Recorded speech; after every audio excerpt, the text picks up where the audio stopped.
यही वो दिल्ली है जो पहली बार बसी थी।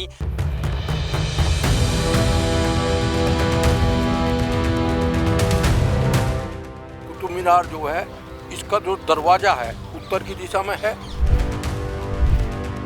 अलाउद्दीन खिलजी की कुतुब देखिए जो खंडर है वो किस पर स्टार्ट हुई है, ऑन प्लेटफॉर्म पे हुई है ना। और उसका दरवाजा की साइड में पूर्व में है ना, और इसका उत्तर में। वो कभी भी प्लेटफॉर्म के बगैर नहीं बनाते और वो कभी भी अपना दरवाजा पूर्व उत्तर की तरफ नहीं करते। तो इसका सीधा सा अर्थ ये है, कुतुब मीनार जो है ये बनाई गई पृथ्वीराज चौहान के द्वारा। ये गुड़गांव से लेके और अलवर तक ये नुहू वाली जो बेल्ट जा रही है, ये आप जाओगे ये सारे कन्वर्ट हुए हैं। बदलाव तो हमने यही देखा है कि जो जंगल था, जो सादे लोग थे, जो हमारे यहाँ खेती बाड़ी किया करते थे, उसका जो रहन सहन था वो सारा ही इतना रूपांतरण हो गया, इतना बदलाव आ गया। इनमें जो था, हम ब्याह शादी भी करते थे, वो थे तो वो भी वहीं के यहीं के, लेकिन हुआ क्या कि ये वहाँ से शादी करके लड़की ले तो आते थे, लड़की देते नहीं थे उनको। उसके बाद में वो अलग अलग हुआ। अच्छी में आपके गोत्र के हैं? कुछ सैदुलाजाब में। सैदुलाजाब में, अच्छा। साकेत के पास एक अत्तल है, अच्छा। वो सोनीपत के आसपास गांव है, कम से कम 15-20 गांव। अच्छा, वो है वैसे हमारे सेज वाली। अच्छा। रौंदा नहीं सुमन को केवल, रौंदा नहीं सुमन को केवल, तन जड़ व तना भी काट दिया, ऐसी हवा चली देश में, गम को घर घर बांट दिया।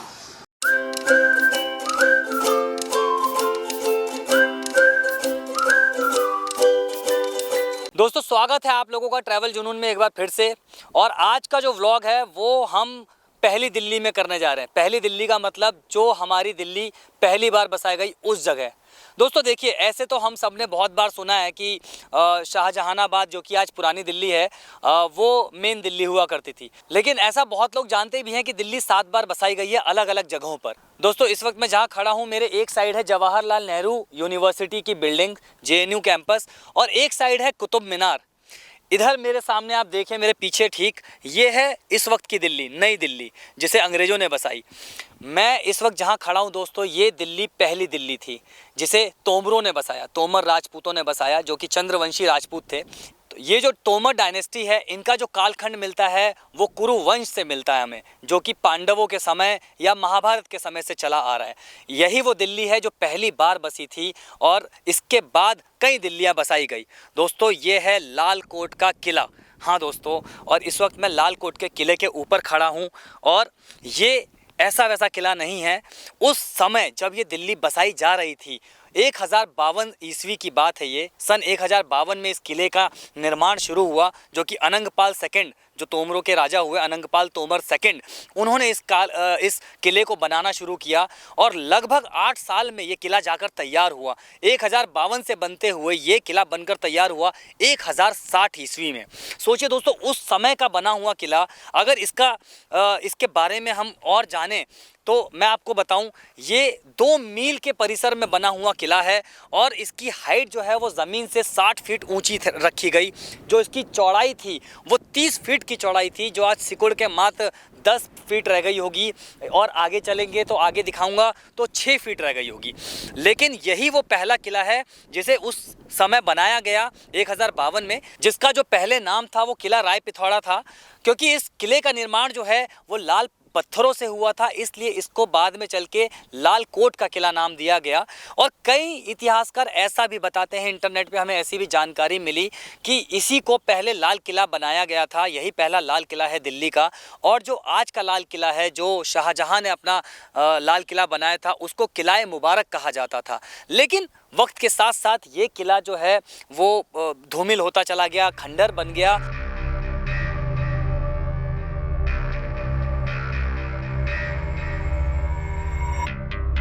ज़्यादा लोगों तक इसकी जानकारी नहीं गई, प्रशासन ने भी ध्यान नहीं दिया, इसलिए आज जो आप लाल किला देखते हैं वो मुख्य लाल किला बन गया है। लेकिन अगर इस किले की लंबाई चौड़ाई देखी जाए और इस किले की बनावट देखी जाए तो 1052 ईस्वी में बना हुआ ये किला भी कोई छोटा मोटा किला नहीं है दोस्तों। आज इस किले का माहौल मैं आपको दिखाऊं, देखिए अब ये पूरा जंगल है मेरे आगे सामने, और वो उधर आपको JNU का कैंपस दिखता है, ये नई दिल्ली दिखती है। इसी किले के दाईं तरफ अगर मैं इधर खड़ा हूँ और दाईं तरफ अगर JNU कैंपस है तो बाईं तरफ आपको यहाँ से कुतुब मीनार दिखाई देता है। दोस्तों ऐसा भी माना जाता है कि जब ये किला बनाया गया तो कुतुब मीनार का जो परिसर है वो परिसर भी इसी किले के अंदर आया करता था, क्योंकि 2 मील एरिया बहुत बड़ा एरिया होता है। और जो आप कुतुब मीनार के अंदर लोहे का स्तंभ देखते हैं, उस स्तंभ को अनंगपाल तोमर सेकंड, जो अनंगपाल तोमर द्वितीय हुए, वो जब उस लोहे के स्तंभ को, लोहे के किल्ली को मथुरा से लेकर आए तब उन्होंने उसको यहीं पे लगाया था और उसके आसपास बहुत सारा निर्माण कराया। ऐसा माना जाता है कि बहुत सारे मंदिर भी उसके आसपास बने हैं जो आज खंडर हो चुके हैं, जिनके अभी अवशेष भी शायद नहीं मिलते हैं। और ये किला आप समझ सकते हैं कि जब वो स्तंभ, आप देखिए वो रहा कुतुब मीनार, वो स्तंभ जस्ट उस परिसर में लगाया गया। इसका मतलब अनंगपाल तोमर ने जब इसे अपनी राजधानी बनाई होगी तो वो ये जो किला है वो बिल्कुल सराउंडिंग में वहाँ तक जाता होगा और वहाँ उसने इस स्तंभ को बनाया, लगाया और उसको सेंटर में रख के इस किले का निर्माण किया गया था। वो जो स्तंभ था उसको सेंटर मान के उसके आसपास पूरे में किला बनाया गया। दिल्ली म्यूज़ियम में एक इंस्क्रिप्शन मिलता है 1383 का। दिल्ली म्यूज़ियम में वो जो इंस्क्रिप्शन रखा है 1383 का, उसमें ये पता चलता है कि अनंगपाल सेकंड ने जब ये राजधानी बनाई तो इस राजधानी को ढिल्लिका के नाम से जाना गया, ढिल्लिकापुर के नाम से जाना गया। मतलब ढिल्लिका और ढिल्लिकापुर दोनों नाम उस वक्त अनंगपाल तोमर के टाइम पर, तोमरों के टाइम पर इसको दिया गया था। उसका जो इंस्क्रिप्शन मिलता है, मैं आपको वो इंस्क्रिप्शन बता रहा हूँ कि वो इंस्क्रिप्शन क्या है। देशोस्ति हरियाणाख्यो पृथिव्याम स्वर्ग सन्निभ ढिल्लिकाख्या पुरी तत्र तोमरस्ति निर्मिता। दोस्तों इसका मतलब है, in a country called Haryana which is equivalent to heaven on earth, Tomars built a city called Dhillika. ये जो ढिल्लिका इन्होंने शहर बसाया तोमरों ने, अनंगपाल सेकंड ने, ये उस वक्त हरियाणा हुआ करता था, इसलिए इस श्लोक में आपको हरियाणा का भी उल्लेख मिलता है। दोस्तों अनंगपाल सेकंड ने 2 मुख्य लड़ाइयाँ लड़ी, 2 मुख्य युद्ध हुए उनके। पहला हुआ तुर्कों की सेना के साथ, जिसका बादशाह जो था वो इब्राहिम गजनवी था, उसको अनंगपाल तोमर ने हराया। और उनका जो दूसरा युद्ध हुआ वो हुआ उत्पल डायनेस्टी जो कि कश्मीर में थी उस वक्त, उसके राजा कलश देव के साथ, उसे भी उन्होंने हराया।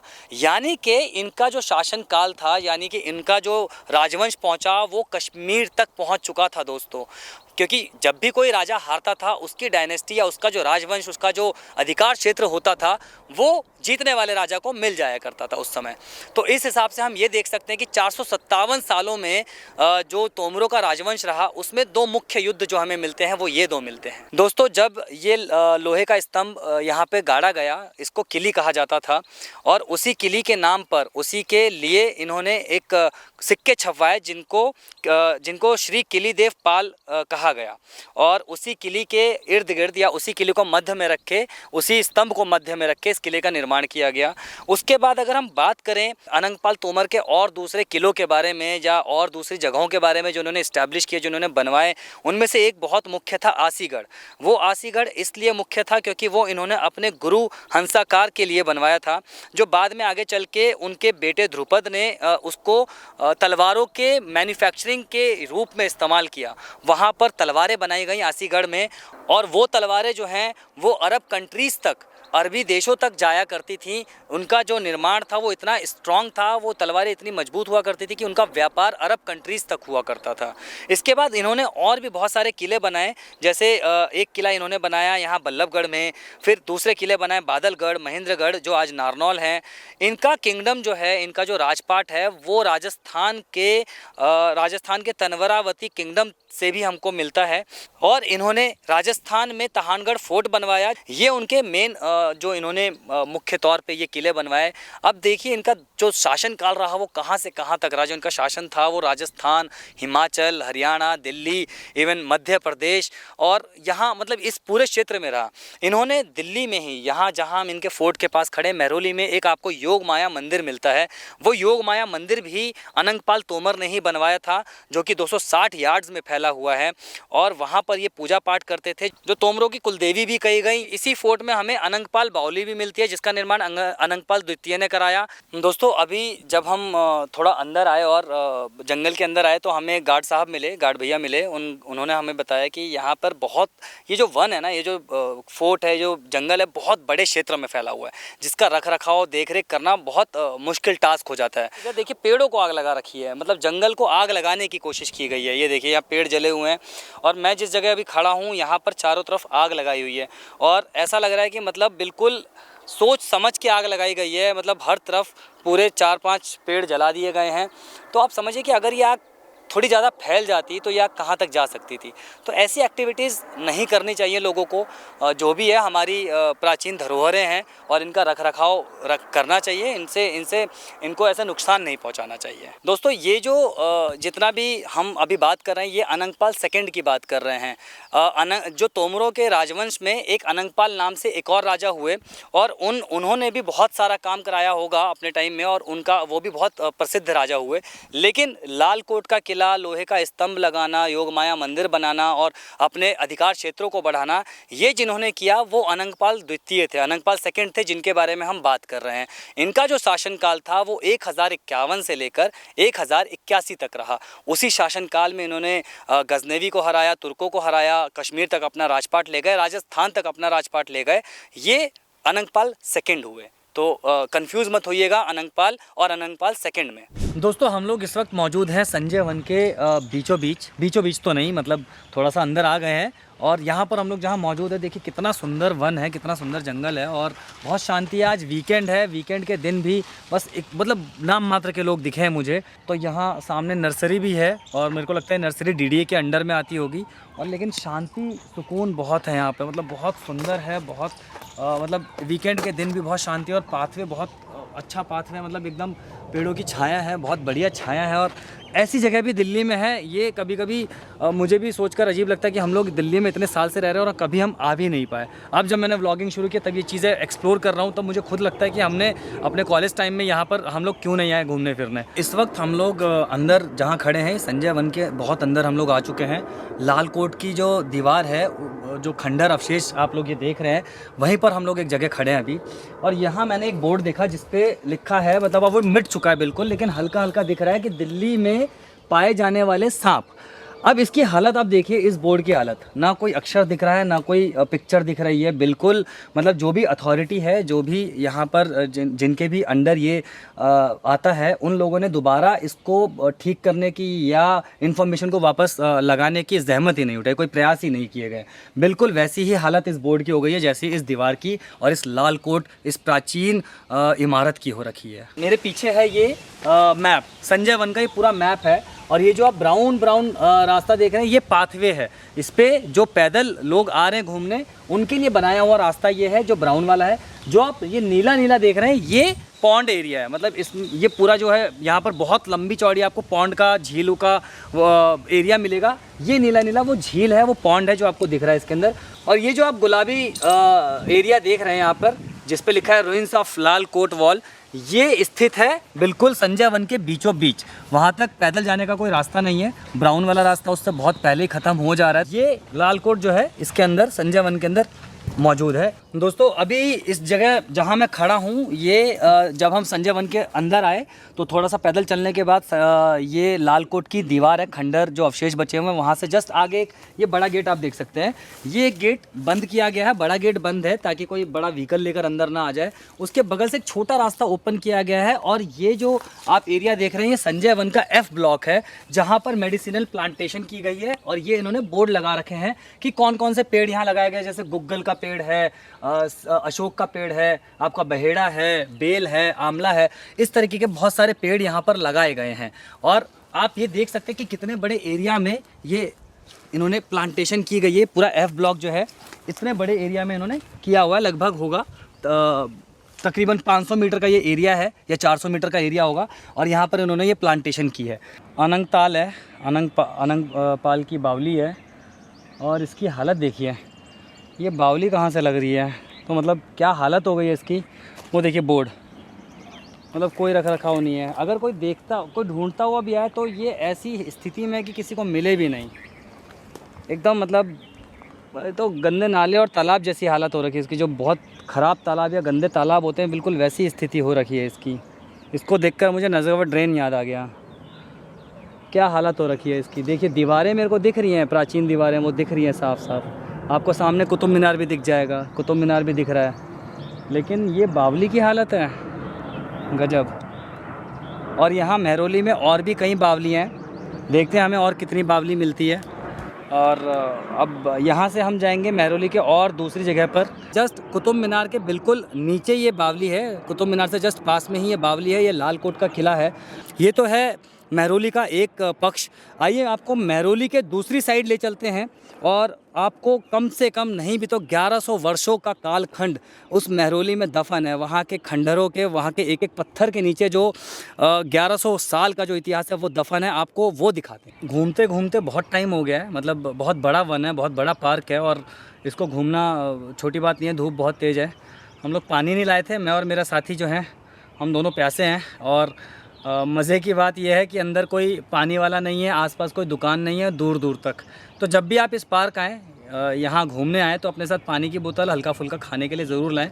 गंदगी ना फैलाएं, खाए पिए और साथ में ले जाए कचरा, है ना। और जहाँ अच्छी जगह वहाँ फेंक दें। और इतनी मेहनत हम लोग कर रहे हैं, आप लोगों को इतिहास से रूबरू करा रहे हैं। दिल्ली का मतलब पहली दिल्ली आपको लेकर आए हैं, तो मुझे उम्मीद है कि आप लोगों को ये वीडियो पसंद आ रही होगी, ये जगह पसंद आ रही होगी। तो इसके लिए आप हमारे चैनल को ज़रूर सब्सक्राइब करें। इस वीडियो को अपने दोस्तों तक भेजें, अपने सभी दिल्ली के दोस्तों को दिखाएं, बाहर के दोस्तों को दिखाएं और उन्हें बताएं कि देखिए दिल्ली आज की नहीं है, दिल्ली कितनी पुरानी है और पहली दिल्ली कौन सी थी।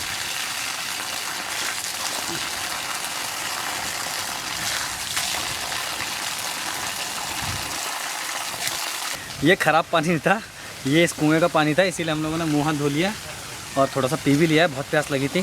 अब हम लोग चलते हैं आर्कियोलॉजिकल पार्क की तरफ। 4-5 घंटे की प्यास के बाद थोड़ा सा पानी मिल जाए तो कैसा लगता है, आज पता चल रहा है। बहुत देर से प्यासे थे, अब थोड़ा पानी मिला और क्योंकि साफ़ कुएँ का पानी था, भैया ने बताया कि कुएँ की बोरिंग है, तो हम लोगों ने मुँह हाथ धो लिया, पानी पी लिया।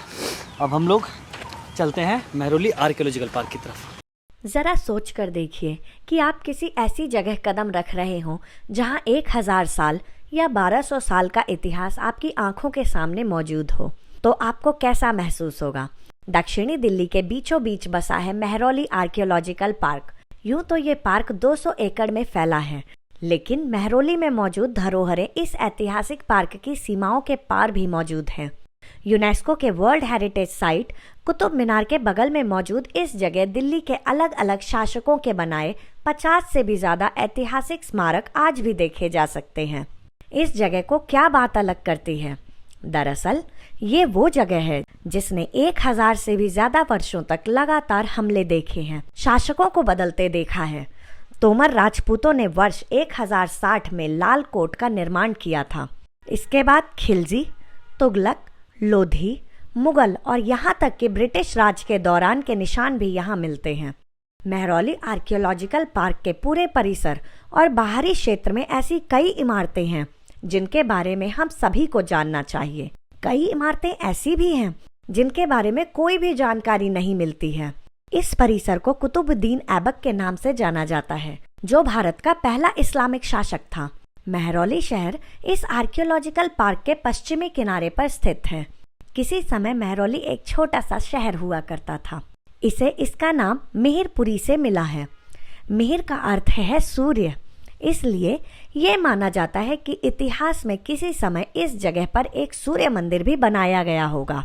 ये कभी एक छोटा शहर था जो अब एक व्यस्त शहर का महानगर बन गया है। 12वीं शताब्दी के आसपास शुरू हुए दिल्ली सल्तनत के दौर से लेकर आज तक लोग यहाँ बसते रहे हैं। इस आर्कियोलॉजिकल पार्क की मुख्य धरोहरों में बलबन का मकबरा, जमाली कमाली का मकबरा और मस्जिद, कुली खान का मकबरा, राजों की बावली, Metcalfe Folly, Metcalfe bridge, घोड़ों के अस्तबल, माधी मस्जिद, कुतुबुद्दीन बख्तियार काकी दरगाह और जफर महल योग माया मंदिर जैसी कई धरोहरें हैं जो महरौली शहर के पार्क के बाहर स्थित हैं। और भी कई ऐसी धरोहरें हैं जो मुगल या दूसरे शासकों के दौर में बनाई गई। कईयों के निशान मिलते हैं और कई ऐसी हैं जिनके बारे में कोई सटीक जानकारी नहीं है। महरौली आर्कियोलॉजिकल पार्क में हम सबसे पहले बात करेंगे बलबन के मकबरे के बारे में। दिल्ली के सुल्तान गयासुद्दीन बलबन ने यहाँ 1266 से 1287 तक शासन किया था। गयासुद्दीन बलबन का मकबरा भी महरौली आर्कियोलॉजिकल पार्क में स्थित है। मकबरे का एंट्रेंस प्री तुर्क इंडियन आर्किटेक्चरल स्टाइल से मेल खाता है। मलबे के पत्थरों से बने इस ढांचे के सभी तरफ मेहराबदार द्वार हैं। इब्न बतूता और बर्नी ने उल्लेख किया है कि बलबन के शव को इस मकबरे में दफनाया गया था। बतूता ने लिखा है कि बलबन ने खुद इस ढांचे को बनवाया था और इसका नाम दारुल अमन रखा था। हालांकि 11.5 मीटर के चौकोर मकबरे पर कोई शिलालेख नहीं है। बलबन का मकबरा भारत में बना पहला true arc and true dome था। इसमें मेहराब बनाने की कोशिश की गई, लेकिन इसमें कामयाबी नहीं मिली। ऐसा इसलिए क्योंकि यह भारत में इस्लामिक शासन का शुरुआती दौर था और ज़्यादातर कारीगर भारतीय थे। वे सच्चा मेहराब बनाने की कला से परिचित नहीं थे। बलबन के मकबरे के बगल में एक रेक्टेंगुलर स्ट्रक्चर है जिसे बलबन के बेटे मोहम्मद का मकबरा माना जाता है। बलबन के बेटे की मृत्यु 1285 से 86 में मंगोलों से लड़ते हुए हुई थी। युद्ध के मैदान में उनकी मृत्यु के कारण उसे खाने शहीदी की उपाधि मिली। आज भी ये मकबरा खाने शहीदी के मकबरे के नाम से जाना जाता है। आइए अब हम आपको लेकर चलते हैं जमाली कमाली की मस्जिद और मकबरे पर। दोस्तों, ये जो जमाली कमाली मस्जिद है ये बेसिकली बनी है शेख फजलुल्लाह के नाम पर और उनके शिष्य कमाली के नाम पर। तो जो शेख फजलुल्लाह हैं वो जलाल खान या जमाली संत के नाम से भी फेमस हुए और इन्हीं जमाली के नाम पर ये मस्जिद बनाई गई। इनके और इनके जो शिष्य हुए, चेले हुए, उनके नाम पर ये जमाली कमाली की मस्जिद बनाई गई। दोस्तों, जमाली जो है वो उनका जो समय रहा वो सिकंदर लोदी और हुमायूं के टाइम का उनका समय था और बाबर के टाइम पर ये मस्जिद बननी शुरू हुई। साल कुछ 1528-29 का रहा होगा और 1536 यानी कि हुमायूं के समय में जाकर इस मस्जिद का काम पूरा हो चुका था। और यहीं पर बगल में वहाँ पर इनकी जो है कब्र भी है, इनका जो मकबरा है वो भी है जो हमने अभी देखा। मैं आपको और करीब से दिखाता हूँ और उन्हीं के नाम पर ये जो है मस्जिद बनाई गई। दोस्तों आओ मैं आपको मस्जिद अंदर से दिखाता हूँ कि मस्जिद कैसी है। और मुझे अभी थोड़ा सा कैमरा में पास ले जाता हूँ। मुझे यहाँ से नज़र आ रहा है कि कुछ इंस्क्रिप्शंस की हुई हैं इसके ऊपर। तो मैंने थोड़ा सा पढ़ा, मुझे ऐसा पता चला है कि कुछ इंस्क्रिप्शन जो है वो जमाली ने जो खुद से अपने आप से इंस्क्रिप्शन की थी, ये इंस्क्रिप्शन या तो वो हो सकती हैं या किसी और दीवार पर भी वो इंस्क्रिप्शन हो सकती है। देखिए उर्दू में या फ़ारसी कह लीजिए, उसमें कुछ इंस्क्रिप्शन की गई है इस मस्जिद के अंदर दीवारों पर और लाल बलुआ पत्थरों का इस्तेमाल हुआ है। ये जो मस्जिद है ये बाबर और हुमायूं के समय की मस्जिद है। तो मैं ये कह सकता हूँ कि बलबन का मकबरा आपने देखा कि बलबन के मकबरे पे गुंबद नहीं थी और आर्क नहीं था, लेकिन अब आप आ चुके हैं बाबर और हुमायूं के समय में। जिस समय तक जो कारीगर थे वो निपुण हो चुके थे, उनको सिखाया जा चुका था कि कैसे गुंबद बनानी है, कैसे आर्क बनता है। और इस टाइम पर आप देखिए कि आर्क और गुंबद कितनी शानदार बनी है, जो उस ज़माने से लेकर 1530 से लेकर 1536 से लेकर आज 2025 तक ऐसे की ऐसी दिख रही है। ये जो मस्जिद है ये बहुत बड़े लंबे मतलब आयताकार क्षेत्र में है, मतलब चौड़ाई थोड़ी सी कम है लेकिन लंबाई बहुत अच्छी खासी है। और मेरे को लग रहा है तकरीबन 50 मीटर की लंबाई रही होगी इसकी, 40-50 मीटर की लंबाई है इसकी। और ये देखिए हर दीवार पे आपको ये इंस्क्रिप्शंस दिखाई देंगे। मुग़ल का टाइम आ चुका था तो मुग़लों के समय में लाल बलुआ पत्थरों का वैसे भी चलन बहुत ज़्यादा बढ़ चुका था। तो ये जो मस्जिद है इसमें भी लाल बलुआ पत्थरों का बहुत इस्तेमाल हुआ है। और हम आपको दिखा रहे हैं कि किस तरीके से ये मस्जिद उस समय तैयार की गई। तो मुझे लगता है ये वन ऑफ द ओल्डेस्ट मस्जिद में आ सकती है। ये आइए, ये वजू खाना रहा होगा यहाँ का, ये मुझे लग रहा है वजू खाना रहा होगा। पानी होता होगा इसमें ऊपर तक, पानी निकलने का भी इसमें रास्ता दिया गया है। तो मुझे लग रहा है कि जब ये मस्जिद बनाई गई होगी तो ये सारी चीज़ें नज़र में और ध्यान में रखते हुए कि कहाँ पानी रखा जाए, कहाँ वज़ू होगा और फिर कैसे लोग आगे मस्जिद में जाएंगे। आइए मैं आपको दिखाता हूँ कि जो मकबरा बनाया गया वो मकबरा संगमरमर के पत्थरों से बनाया गया था। और वो संगमरमर के पत्थर और उन लाल बलुआ पत्थरों के मिश्रण से ये सामने आप देख सकते हैं ये मकबरा है। तो मुझे लग रहा है ये जमाली कमाली का मकबरा है, जिसे लॉक करके रखा गया, वहाँ जाने की शायद अनुमति नहीं है। और ये पूरा जो परिसर है ये जमाली संत और कमाली के नाम पर ये मकबरा है, लेकिन हमें इसके आजू बाजू में कुछ और कब्रें भी दिखती हैं, कुछ और मकबरे भी दिख रहे हैं। तो ये अज्ञात मकबरे हैं, अज्ञात वो चीज़ें हैं, हमें नहीं पता, लेकिन इतना ज़रूर लग रहा है कि ये जो सामने एक रूम लॉक किया गया है ये जमाली संत का मकबरा होगा, और बाहर जो 4 पिलर दिख रहे हैं आपको ये कमाली का मकबरा होगा, जो उसके जमाली के शिष्य या चेले थे उनका मकबरा रहा होगा। आसपास जो बस्तियां हैं वहाँ से लोग यहाँ आते हैं सूखी लकड़ियाँ वगैरह इकट्ठा करने, और मुझे लगता है कि ठीक है, बहुत लोगों को काम भी मिला हुआ है अंदर, और बहुत लोगों का जीवन चल रहा है इन लकड़ियों की वजह से, और हमारा काम चल रहा है आप जैसे श्रोताओं और दर्शकों की वजह से। देखिए कहाँ कहाँ आ रहे हैं हम लोग आप लोगों को वीडियो दिखाने। एक लाइक एक सब्सक्राइब तो बनता ही है। आप लोग अगर दिल्ली वाले हैं और आप लोगों ने अगर ये जगह नहीं घूमी है तो फिर क्या घूमा। ठीक है, मतलब बहुत सुंदर और बहुत वैसा नहीं है, लेकिन इतिहास तो है, आपको आना चाहिए, घूमना चाहिए। और देखिए हम लोग इतनी मेहनत करके यहाँ तक आ रहे हैं, तो बहुत लोग वीडियोस देखते हैं, पसंद करते हैं, बट सब्सक्राइब नहीं कर रहे हैं। क्या दिक्कत है सब्सक्राइब ना करने में? देखिए इतनी बढ़िया जगह आपको दिखा रहे हैं, इतनी अच्छी जगह आपको दिखा रहे हैं, इतिहास से रूबरू करवा रहे हैं, और आपको ये बता रहे हैं कि दिल्ली का पहला शहर कौन सा है, दिल्ली का पहला शहर क्या है, यानी कि महरौली। तो हमें आप लोगों से बस यही उम्मीद है कि आप हमारे चैनल को सब्सक्राइब करें, हमारी वीडियोस को लाइक करें, इवन आप अपने सजेशंस दे सकते हैं कि हमें और कहाँ जाना है आप लोगों को, और क्या कैसे ऐसे टॉपिक है, कौन सी ऐसी जगह है जहाँ पर हम जाकर आप लोगों के लिए वीडियोस लेकर आएँ। प्लीज़ सब्सक्राइब करना ना भूलें, सब्सक्राइब करें। अभी पिक्चर बाकी है मेरे दोस्त, अभी वीडियोस देखते रहिए, अभी और चीज़ें दिखाएंगे हम आपको, आर्कियोलॉजिकल सर्वे का जो आर्कियोलॉजिकल पार्क की जो और चीज़ें हैं वो भी दिखाएंगे अभी हम आपको। चलिए दोस्तों, देख रहे हैं जंगल में कितने लोगों का कल्याण हो रहा है, कितने लोग अपना काम निकाल रहे हैं, इस खंडर से भी कितने लोगों का काम चल रहा है। शहर ख़त्म हो चुका है, लेकिन शहर के अवशेषों से भी लोग काम चला रहे हैं। अभी हमें एक सूखी लकड़ी ले जाने वाले कुछ लोग मिले, वो सूखी लकड़ी से काम चला रहे हैं। अभी एक अंकल मिले हमें, वो अपने बकरे चराने लाए हैं। देखिए बकरों ने कपड़े भी पहन रखे हैं तो ये अंकल है हमारे साथ। अंकल क्या नाम है आपका? जकी। कहाँ रहते हैं? यही बावड़ी के पास रहते, राजा की बावली के पास। अच्छा, तो यहाँ रोज आते हैं बकरे चराने? रोज आते डेली जी।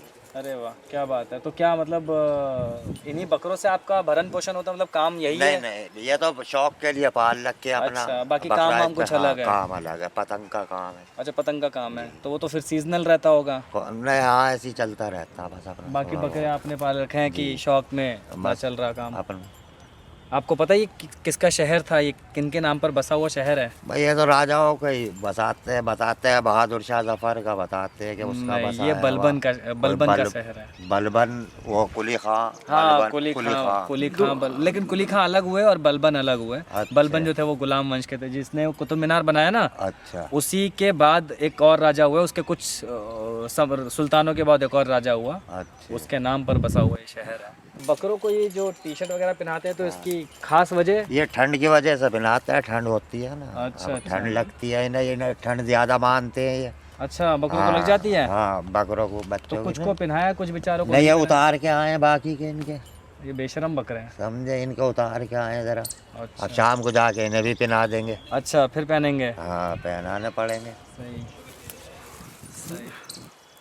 तो इनसे कुछ कमाई वगैरह भी होती है आपकी? हाँ, अपना 1-2 बकरा बिक भी जाता है, 1-2 बकरा इस पर काट भी लेते। ईद वगैरह पे बिक जाता है? तो कितने के जाते हैं बकरे ईद पे? यही कोई 10-12-15 हज़ार का चला जाता है। वो सबसे बड़ा बकरा दिख रहा है, इतना बड़ा बकरा बस 10-12 हज़ार? नहीं, वो बकरा ज्यादा 17-18 का। ये जो बड़ा वाला है? हाँ जी, 17-18 हज़ार। ये 15-16 का। अच्छा। हाँ, तो 2-4 बकरे बिक भी जाते हैं ईद पे, बाकी आप अपनी भी यूज में, अपने भी कुर्बानी कर लेते। अच्छा। यही होता है। बकरियाँ दूध की जरूरत पड़ जाती है लोगों हाँ, तो उस वक्त बकरी का दूध कितने का बिकता है? हम आते हैं तो अपनी मर्जी से दे जाते हैं जी। वो देखो, हम उनसे पैसे नहीं मांगते। अच्छा। तो इनका चारा ला दो, अपना दूध ले जाओ। अच्छा, तो चारे में क्या मतलब? चारे में कोई चना ला दो या दाल ला दो कोई। अच्छा, और दूध ले लो? हाँ, अपना दूध ले लो। नहीं, अगर ना हो तो वैसे ही ले जाओ, कोई जरूरी थोड़ी कितना दूध ले जा। सही बात है। 1 कप 2 कप, सही बात, बस उससे ज्यादा क्या? उससे ज्यादा क्या पीवे मरीज आदमी, इतना ही पीता बस। सही है। और जिस पे हो वो खुद ही दे जा, अपना बेचारा लेके आते रहते बहुत है। अच्छा। जो खुद लाते। अच्छा। हाँ ना भैया, दे देना, हमें दूध चाहिए। अच्छा। बहुत से पैसे दे जाते। अच्छा। कि तुम खुद मंगा लेना। अच्छा। हाँ, 100-150 रुपये दे गए, अपना ना मंगा लियो भाई। ये भी ठीक है। हाँ। चलिए, तो मतलब आप आते रहते हैं यहाँ बकरियों को चराने? चलिए ठीक ठीक ठीक। अभी तो कब आया, अभी 2 उधर चुगा रहे। अच्छा, मतलब और बकरियां आपके पास? हाँ, वो बकरे और उनके हैं? भाइयों की। अच्छा, उनके भाइयों की। हमारे भाई जो हैं अच्छा, बड़े, अच्छा। उनकी है, उधर चुगा रहा है मस्जिद के पल्ली तरफ। अच्छा, वो मस्जिद के उस साइड हाँ, पे है। उस साइड। बहुत बढ़िया लगा आपसे बात करके। चराइए, आप काम धंधा अपना करते रहिए, बढ़िया है, धूप सेकिए, आज अच्छी धूप है। दोस्तों देखिए, यहाँ पर आने का एक और फ़ायदा ये है कि हरियाली, ग्रीनरी बहुत है। अगर आप नेचर लवर हैं तो यहाँ आ सकते हैं, अगर आपको नेचर बहुत पसंद है तो यहाँ आप आ सकते हैं। बहुत हरियाली है, पाथवे अच्छा है। आइए अब हम आपको लेकर चलते हैं महरौली आर्कियोलॉजिकल पार्क की अगली धरोहर आदम खान के मकबरे पर। अकबर की नर्स महम अंगा के 2 बेटे थे, आदम खान और कुली खान। इन दोनों का मकबरा महरौली आर्कियोलॉजिकल पार्क में मौजूद है। पहले आपको बताते हैं आदम खान के मकबरे के बारे में। महरौली गांव के बाहरी इलाके में एक पहाड़ी की चोटी पर अष्टकोणीय मकबरा है। ये आदम खान का मकबरा है। ये एक दीवार से घिरा हुआ है जिसके कोनों पर मीनारे हैं। बरामदे में 3 द्वार हैं जिनमें हर तरफ मेहराब है। आदम खान अकबर की धाय माँ का बेटा और मुगल फौज का एक सिपह सालार था। महाराजा मान सिंह से आदम खान की बेटी बीबी मुबारक की शादी हुई थी। अकबर के वजीर आजम अदगा खान के साथ दुश्मनी के चलते आदम खान ने उसकी हत्या कर दी, जिसके बाद गुस्से में आकर अकबर ने आदम खान को आगरा के किले की दीवार से सिर के बल फेंक देने का आदेश दे दिया। इससे आदम खान की मौत हो गई। आदम की मौत के 40वें दिन गम के मारे उसकी मां महम अंगा की भी मौत हो गई। माँ बेटे दोनों को महरौली में बने इसी मकबरे में दफनाया गया। मकबरे का निर्माण अकबर ने करवाया। इतिहासकारों का मानना है कि ये मकबरा जानबूझकर लोधी वंश की इमारतों की अष्टकोणीय शैली में बनाया गया है। शायद ऐसा आदम खान को गद्दार करार देने के लिए किया गया, क्योंकि मुगलों की नजर में लोधी सुल्तान गद्दार थे। एक समय इसे भी ब्रिटिश अफसरों के रहने के तौर पर इस्तेमाल किया गया था। अब आपको लेकर चलते हैं कुली खान के मकबरे की ओर। दोस्तों अब हम लोग पार्क के अंदर कुली खां के मकबरे के गेट के पास आ चुके हैं, मतलब बाहर एंट्री गेट पर हैं। और यहाँ जो है टिकट की एंट्री चार्जेस लगते हैं। और ऊपर जो है आपका मेटकॉफ हाउस भी है, मेटकॉफ गेस्ट हाउस भी है। कुली खान का मकबरा है और कैफ़े स्टोन करके भी एक रेस्टोरेंट है, तो वो भी है। तो मैंने 50 रुपये की टिकट ली है। 50 रुपये की एक इंडियन एडल्ट की टिकट है, फॉरनर की 500 रुपये की टिकट है। दोस्तों अभी हम लोग जहाँ खड़े हैं ये मोहम्मद कुली खां का मकबरा है जो 17वीं शताब्दी में बनाया गया। मोहम्मद कुली खां कौन थे? मोहम्मद कुली खां जो है वो अकबर को पालने वाली, जिन्होंने अकबर को बड़ा किया, महम अंगा, उनके बेटे का नाम था मोहम्मद कुली खां। और उन्हीं के नाम पर ये मकबरा बनाया गया, जिसे आप बाहर से देखेंगे तो ये अष्टभुजाकार है, लेकिन जब आप अंदर आएंगे तो ये बिल्कुल चकोर है अंदर से। और पहले इसकी अवस्था थोड़ी सी ख़राब थी। अब इसको जब आप देखते हैं तो ये नीले रंग में बहुत अच्छी और सुंदर नक्काशी की गई है। बहुत ऊंचे प्लेटफॉर्म पे बनाया गया मकबरा है। नीचे इसके बहुत सारे पत्थर और चबूतरों से, मतलब पत्थरों से बहुत ऊपर चबूतरा बनाया गया है। उसके ऊपर ये मकबरे का निर्माण किया गया है, जो आसपास बहुत सारे गार्डन्स के बीचों बीच है। आप देख सकते हैं चारों तरफ गार्डन है। और मोहम्मद कुली खान जो हैं वो, इसके भाई का नाम आदम खान था, जो इनके भाई थे। और ये दोनों एक तरह से अकबर के शासन में काम किया करते थे। पहले इसकी अवस्था ऐसी नहीं थी, पहले ख़राब था। अभी जो ये आप इसकी अवस्था देख रहे हैं, अब ये नक्काशी भी जो इस पर उर्दू या फ़ारसी में जो आप ये लिखा हुआ देख रहे हैं, ये सब भी पहले छुप गया था, मतलब बहुत ख़राब अवस्था में था। अब बहुत सुंदर हो गया है। अब दूर दूर से लोग यहाँ घूमने भी आ रहे हैं, बहुत सारे पर्यटन यहाँ पर आ रहे हैं, बहुत सारे लोग यहाँ घूमने आ रहे हैं, पेंटिंग्स करने आ रहे हैं, और लोग यहाँ अपना मतलब टाइम स्पेंड करने आ रहे हैं। मोहम्मद कुली खां का मकबरा जिस टाइम बना, उसके बाद बहुत सालों तक इसकी अवस्था ख़राब थी। आगे चल के अंग्रेज़ों के शासनकाल में थॉमस मेटकॉफ ने यहाँ पे काम करवाया और इस एरिया को अपना समर हाउस बनाया। इसके आसपास जितने भी आप ये डेवलपमेंट देख रहे हैं, ये सब कुछ मेटकॉफ के टाइम पर किया गया, जिसमें उसने आसपास के जो गार्डन बगीचे थे उनको अपने समर हाउस के लिए इनको ठीक करवाया। आगे एक बोट हाउस बनवाया। ये सारे काम मेटकॉफ ने अपने टाइम पर करवाया। अब मैं जिस ऊंचाई पर हूँ, यहाँ से आपको मैं दिखाता हूँ नज़ारा। ये देखिए सामने बोट हाउस है, और ये पूरा का पूरा मेटकॉफ ने, सर थॉमस मेटकॉफ ने, जो गवर्नर जनरल है इंडिया के, उन्होंने अपने टाइम पे इस पूरे एरिया का निर्माण करवाया अपने समर हाउस के रूप में। तो ये कितना सुंदर उसने निर्माण कराया और कितना सुंदर ये लग रहा है, पूरे गार्डन्स को एक साथ कर देना। और तो दोस्तों आप व्यू देखिए, कितना सुंदर पार्क, कितना सुंदर गार्डन। मैं तो ये सोच रहा हूँ अगर मेटकॉफ ने इसको अपना समर हाउस बनाया तो वो क्या सोच के बनाया होगा। यही सोच रही होगी कि सामने कुतुब मीनार का व्यू है, एक बोट हाउस है, इतना प्यारा लॉन है, इतना अच्छा सुंदर पार्क है, यहाँ पर आकर क्या शांति का नज़ारा और क्या शांति का एहसास होता होगा। आज भी लोग यहाँ जो घूमने आए हैं वो शायद इसी वजह से आए कि एक तो व्यू अच्छा है और बहुत शांति है, बहुत अच्छा मतलब सीनिक व्यू है, बहुत सुंदर जगह है और बहुत क्लीन है, बहुत शांत है। सामने कुतुब मीनार का व्यू है तो अच्छा व्यू आ रहा है, मतलब अच्छा लग रहा है यहाँ पर आकर। अगर आप 90s किड हो तो पीछे मेरे पेड़ देख रहे हो, इसकी कटाई देख रहे हो, अब याद करो ऐसे बाल किस किस के कटते थे, मुझे सच सच बताना। हमारे कटते थे ये देखो, ये हमारी हेयर कटिंग है जब आप कुली खां के मकबरे से नीचे उतरेंगे और बोट हाउस से सामने देखेंगे तो इस तरफ दोस्तों आगे आने पर हमें एक रीडिंग रूम दिखता है जो डीडीए ने बनवा रखा है और आज बंद है। बट बंद क्यों है ये हमें नहीं पता है, कि और दिनों में भी बंद रहता है या हमेशा बंद रहता है या कभी कभी खुलता है, ये हमें नहीं पता है। मेहरौली आर्कियोलॉजिकल पार्क और दिल्ली में कई बावलियाँ मिलती हैं। इनमें से बहुत सारी बावलियाँ हमारी मेहरौली में हैं। पहले आपको लेकर चलते हैं राजों की बावली और फिर आपको बताएंगे दिल्ली की दूसरी बावलियों के बारे में। दोस्तों आप मेरे पीछे जो गुंबद देख रहे हैं ये गुंबद है राजों की बावली के ऊपर बनी हुई। जी हाँ दोस्तों, मैं इस वक्त मेहरौली आर्कियोलॉजिकल पार्क में हूँ और इस वक्त मैं जहाँ खड़ा हूँ मेरे पीछे राजों की बावली है राइट साइड में और लेफ़्ट साइड में मेरे है ये मकबरे हैं बेसिकली लोधी वंश के मकबरों का, एक 12 खम्भों का एक मकबरे के नाम से है ये। और इन मकबरों में जो है लोधी वंश का पूरा इतिहास दफन है, लोधी वंश के बहुत सारे लोग यहाँ पर दफन है। लेकिन हम पहले बात करेंगे राजों की बावली के बारे में। दोस्तों राजों की बावली जो है ये 5 मंजिलों में ये बावली बनी हुई है और इसमें नीचे की तरफ एक कुआं भी है। उस कुएं तक जाने के लिए 105 सीढ़ियाँ अंदर दी गई हैं और वो जो है वो उस कुएं तक ले जाती हैं। इस बावली की खास बात यह है कि ये लोधी वंश के समय में 1516 ईस्वी में इब्राहिम लोधी के टाइम पे ये बनाई गई थी, जिसमें आपको लोधी वंश और लोधी काल और मुग़ल काल का मिला जुला मिश्रण मिलता है। जो पत्थरों का और जो डिज़ाइनिंग है वो लोधी वंश और मुग़ल टाइम दोनों का मिला हुआ मिश्रण आपको इसमें दिखाई देता है। बावली मुख्य रूप से उस वक्त के मज़दूर या जो मिस्त्री लोग थे और जो उस समय के यहाँ पर रहने वाले लोग थे उनको देखते हुए ये बावली का निर्माण किया गया था, ताकि इस बावली की वजह से उन लोगों को पानी की पूर्ति हो सके।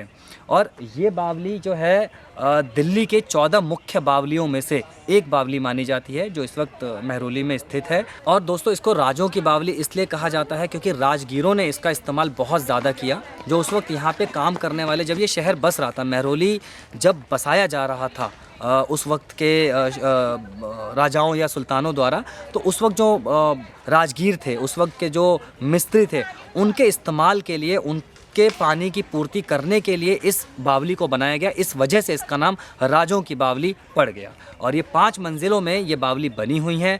इसके नीचे एक कुआं भी है जो 105 सीढ़ियों के साथ बना हुआ है। 105 सीढ़ियाँ जो हैं वो सीढ़ियाँ उस कुएं तक जाती हैं और बहुत ही सुंदर ये बावली अंदर से बनी हुई है, जिसका अभी काम भी चल रहा है, ठीक किया जा रहा है इसको। आइए अब आपको बताते हैं हौज शमशी के बारे में। हौज शमशी जल संग्रह करने के लिए निर्मित किया गया एक जलाशय है।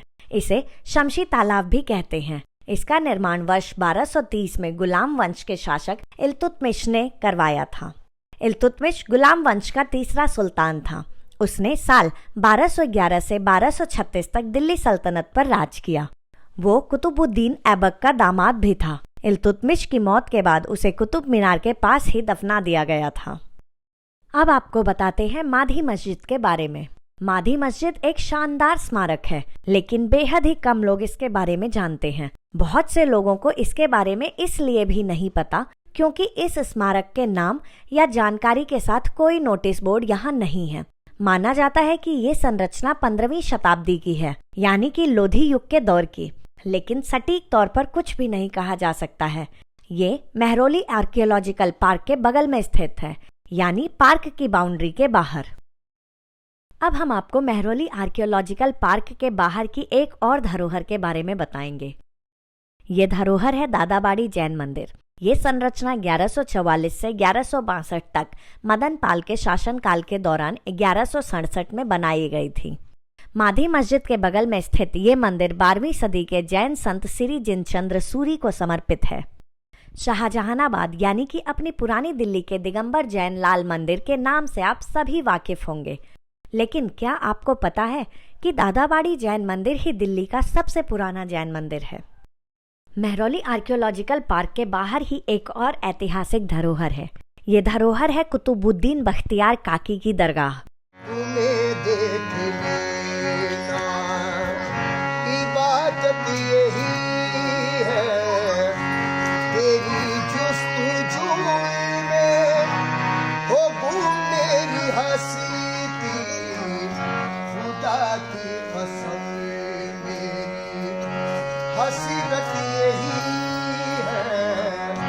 काकी ख्वाजा मोइनुद्दीन चिश्ती के आध्यात्मिक उत्तराधिकारी और शिष्य थे।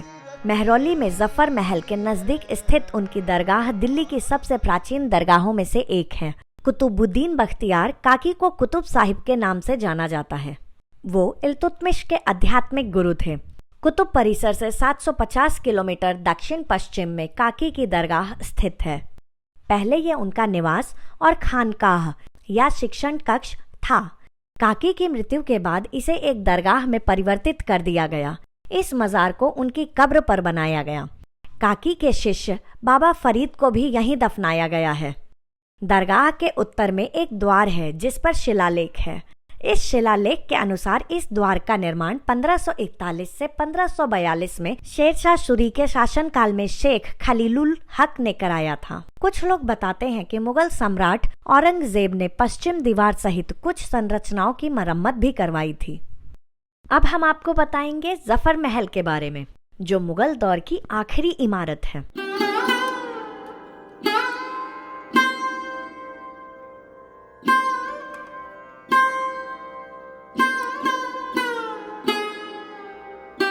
जफर महल महरौली में सूफी संत कुतुबुद्दीन बख्तियार काकी की दरगाह के ठीक बगल में बना हुआ है। इंडियन एक्सप्रेस समाचार पत्र के हवाले से लेखक फिल्म निर्माता सोहेल हाशमी इस महल के बारे में विस्तार से बताते हैं। उन्होंने बताया है कि अकबर शाह द्वितीय के पुत्र मिर्जा जहांगीर को उस समय के ब्रिटिश रेजिडेंट पर हमला करने के जुर्म में 2 साल के लिए इलाहाबाद किले में कैद कर लिया गया था। रिहा होने पर उनकी मां ने अपनी कृतज्ञता व्यक्त करने के लिए शाहजहानाबाद से महरौली दरगाह तक नंगे पैर चलने का फैसला किया। दिल्ली के फूल बेचने वालों को यह बात बिल्कुल पसंद नहीं आई कि एक मुगल की रानी इतना दर्द सहन करे। उन्होंने मिर्जा जहांगीर की मां को आसानी से चलने के लिए पूरे रास्ते को फूलों से ढकने का फैसला किया। फूल बेचने वालों की इस मदद को देखने के बाद उनके सम्मान में फूल वालों की सैर नाम से मेला आयोजित होने लगा।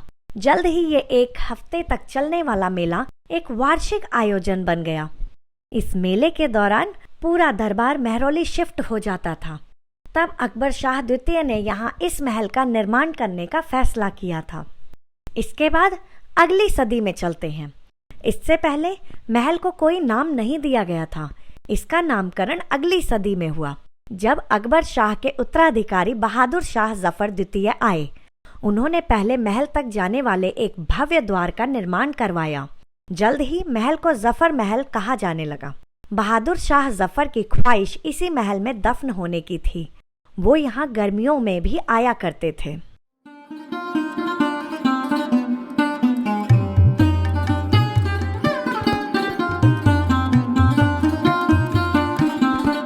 महरौली में एक बहुत ही प्राचीन हिंदू मंदिर भी है। ये मंदिर है देवी योग माया का मंदिर। योग माया मंदिर कुतुब मीनार से 100 मीटर की दूरी पर है। दिल्ली के लोगों के बीच ये मंदिर कम मशहूर है, लेकिन महरौली में रहने वाले लोग रोज इस मंदिर में पूजा करने आते हैं। पौराणिक कथा के अनुसार महरौली को पहले योग माया देवता के नाम पर योगिनीपुरम कहा जाता था। मंदिर 5000 साल पुराना बताया जाता है। योग माया भगवान कृष्ण की बहन थी, जिनका जन्म उन्हीं के साथ हुआ था। योग माया वह देवी हैं जिन्हें कृष्ण के पिता यमुना नदी पार करके लाए थे और कृष्ण की जगह पर देवकी के बगल में रख दिया था। कंस ने इन्हें भी देवकी के अन्य संतानों की तरह मारना चाहा, लेकिन देवी योग माया उसके हाथों से छिटककर आकाश में चली गई थी और अपने वास्तविक रूप में सामने आकर कंस की मृत्यु की भविष्यवाणी की। महरौली आर्कियोलॉजिकल पार्क में हमें कई स्थानीय बुजुर्ग भी मिले। हमने उनसे भी बातें की और कई फैक्ट्स टटोले।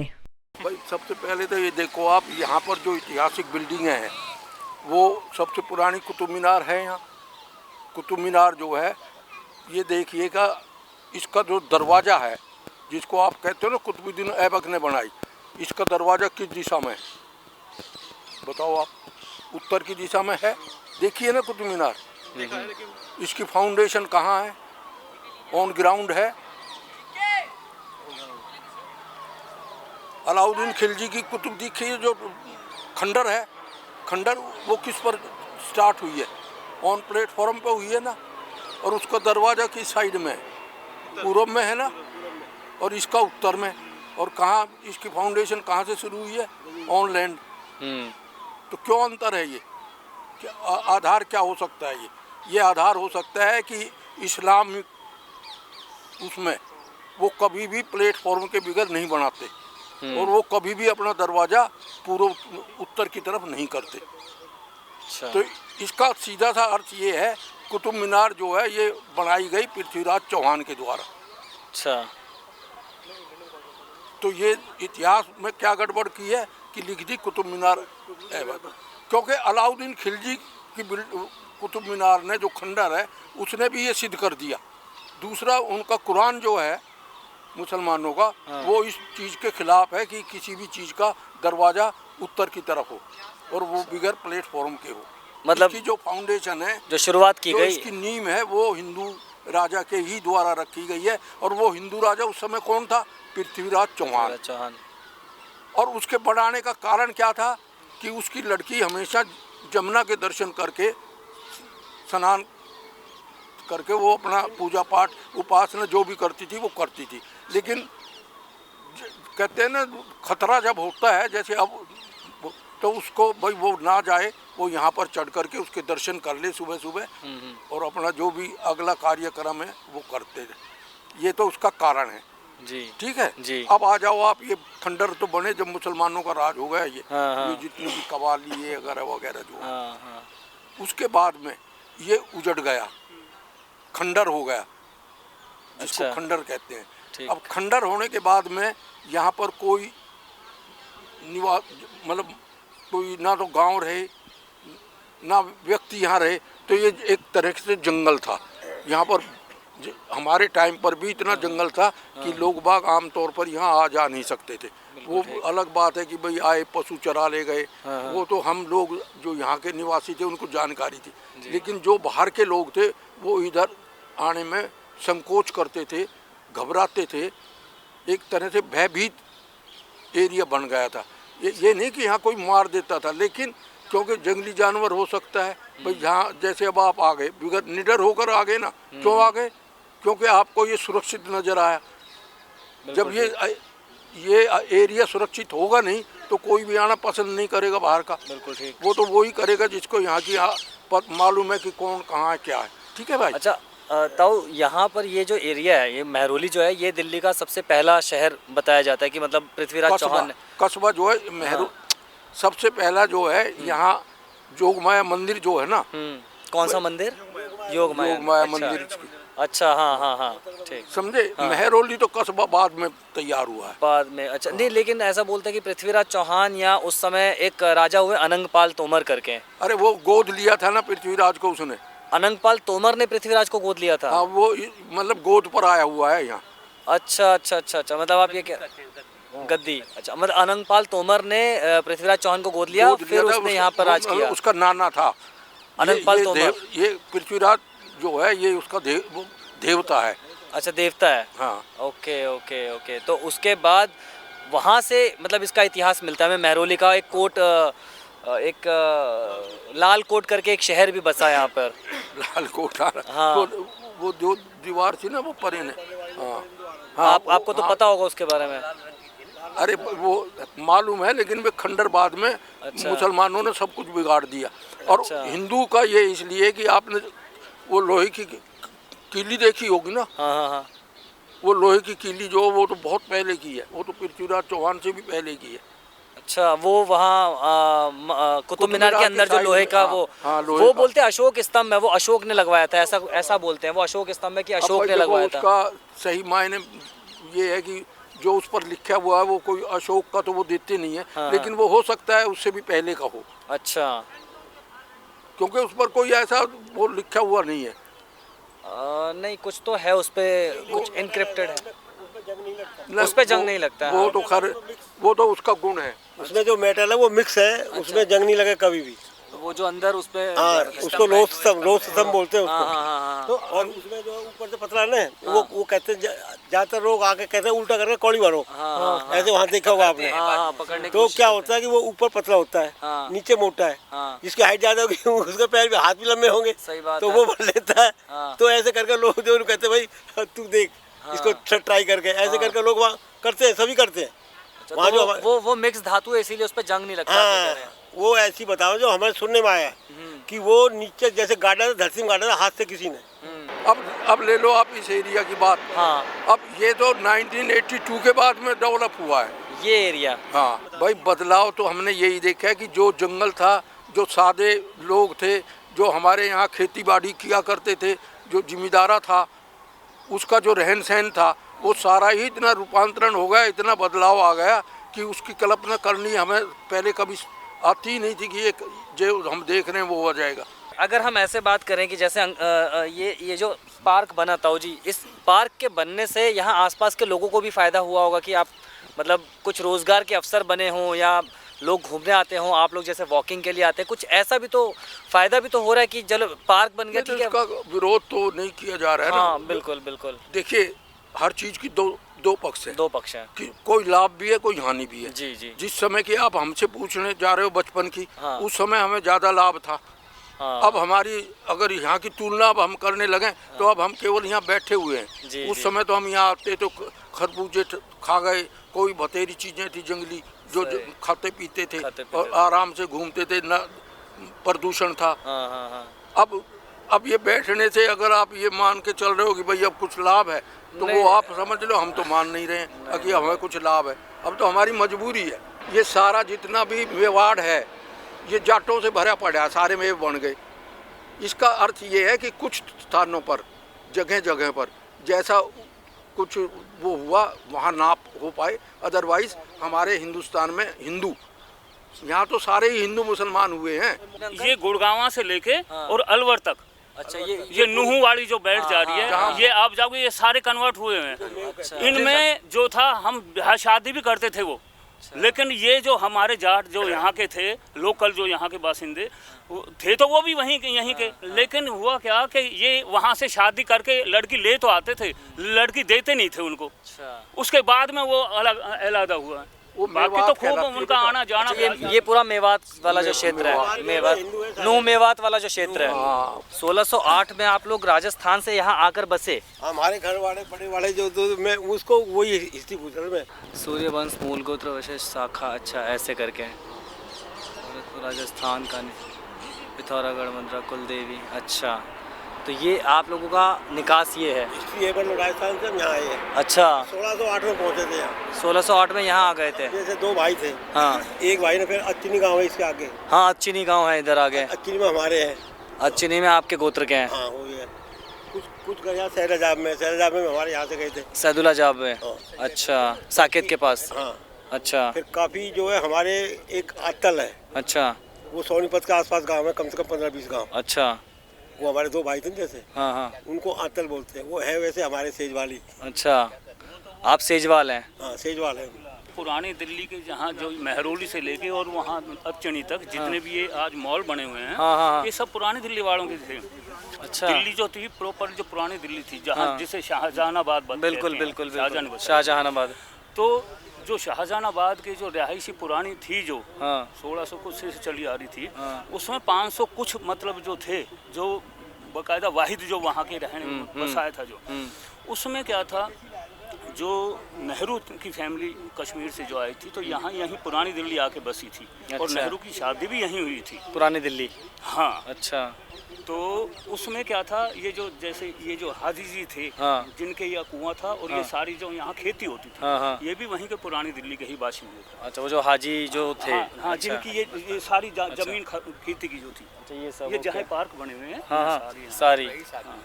अच्छा। हाँ, अच्छे मतलब एक जो मौजूद आदमी थे। अच्छा, तो अच्छा। उनका अच्छा रुतबा था, तो नेहरू भी यहाँ अक्सर आते थे और बिल्कुल मतलब फ्रेंडली ऐसे घूमते थे। कोई उस टाइम ऐसी उस टाइम तो खैर इतना सुरक्षा वगैरह का कुछ था नहीं, तो हमने खुद देखा उनको, नेहरू जी को। हाँ हाँ। अरे अच्छा। और क्या, नेहरू जी को हमने बड़े हमारे गांव में आए थे। हाँ। हमारे गांव में था वो दीवान चंद थे एक, अच्छा। तो उनकी एक पैर कटा हुआ था, लेकिन उनके कोई बच्चे नहीं थे। अच्छा। तो उनको उस टाइम में 20,000 रुपए डोनेट किए थे थैली, जब अरे। यहाँ से गुजरे नेहरू जी को खुद। अच्छा।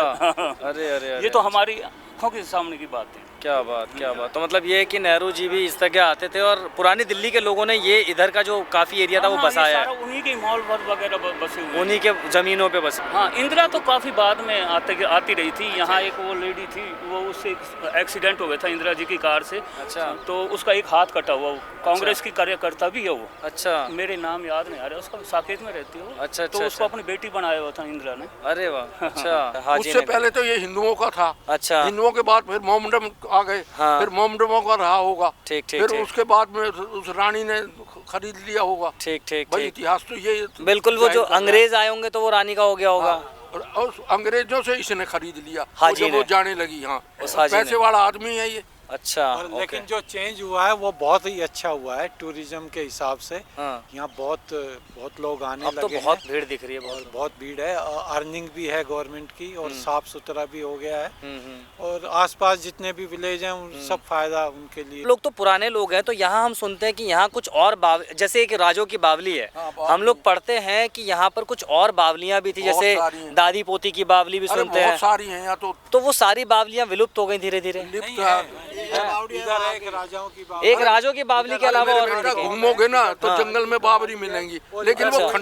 खंडर बन चुके हैं। भर गई है पुल। हाँ हाँ हाँ बहुत बढ़िया अच्छी तरीके से। हाँ हमारे यहाँ अच्छा। आपको इस जंगल में बहुत बावड़ी हैं। हाँ। मतलब लेकिन 5 से जंगल में 6 बावली के बारे में मैंने पढ़ा है कि एक दादी पोती की बावली है, एक चोरों की बावली है, हाँ। राजों की बावली तो अभी हम देख कर आए हैं। राजों की बावली तो अभी हमने देखी। हाँ, उसका रख रखाव अच्छा चल रहा है। कुलीखा टॉम में एक नहाने के लिए बड़ा अच्छा बावड़ी टाइप बनी हुई है। अच्छा। बहुत ही जो किंग वगैरह जो हाँ, नहाते हाँ, थे हाँ। वो बहुत ही अच्छी कुलीखा तरीके से- टॉम में अभी हम लोग गए थे, तो उसके बगल में कह रहे हैं टॉम के क्या? बगल में। जो लेफ्ट में था वो वही था, मतलब इसका मतलब। चलिए, तो दोस्तों यहाँ हमने बुजुर्ग लोगों से काफ़ी बातचीत की और काफ़ी चीज़ें हमें पता चली हैं। तो अब बढ़ते हैं आगे अपने सफ़र पे। दोस्तों, ये चौमुखा दरवाज़ा है जो यहीं अंदर परिसर में ही है, इसी पार्क के अंदर।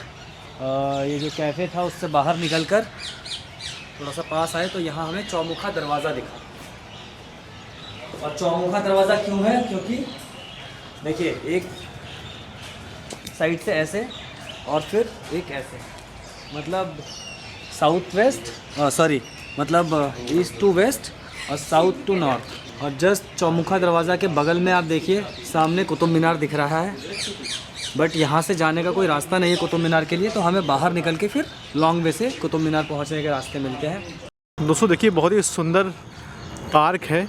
यहाँ बच्चे खेल रहे हैं, लोग पिकनिक मना रहे हैं यहाँ पे। और आप भी अगर आते हैं तो यहाँ पर खेल सकते हैं, बच्चों के साथ पिकनिक मना सकते हैं, पलों को एंजॉय कर सकते हैं। बहुत ही शानदार जगह है दोस्तों, आइए चलते चलते जान लेते हैं कि आप मेहरौली आर्कियोलॉजिकल पार्क या आसपास बनी धरोहरों तक कैसे पहुंच सकते हैं। इन सभी स्थलों के लिए नजदीकी मेट्रो स्टेशन कुतुब मीनार है। पार्क मेहरौली मेट्रो स्टेशन से 500 मीटर की दूरी पर है, जबकि दादाबाड़ी जैन मंदिर उसके ठीक सामने है। अगर आप ऑटो या कार से आ रहे हैं तो अरबिंदो मार्ग या मेहरौली बदरपुर रोड से आते वक्त पार्क आपकी दाहिनी ओर पड़ेगा। लाडो सराय की ट्रैफिक लाइट से इसकी दूरी 150 मीटर की है। आपको यहाँ तक आने के लिए एक यू टर्न लेना होगा और गुड़गांव से आते वक्त पार्क आपकी बाईं ओर पड़ेगा। अगर आप बस से यहाँ आना चाहते हैं तो अहिंसा स्थल बस स्टैंड तक की बस लें। आशा करते हैं कि आपको दिल्ली के ऐतिहासिक शहर मेहरौली पर दी गई हमारी ये जानकारी बहुत पसंद आई होगी। दोस्तों, इस वीडियो को शेयर करें और हमें ये भी बताएं कि आप मेहरौली कब आ रहे हैं। मिलते हैं अगले वीडियो में आपसे। आप देखते रहें ट्रैवल जुनून।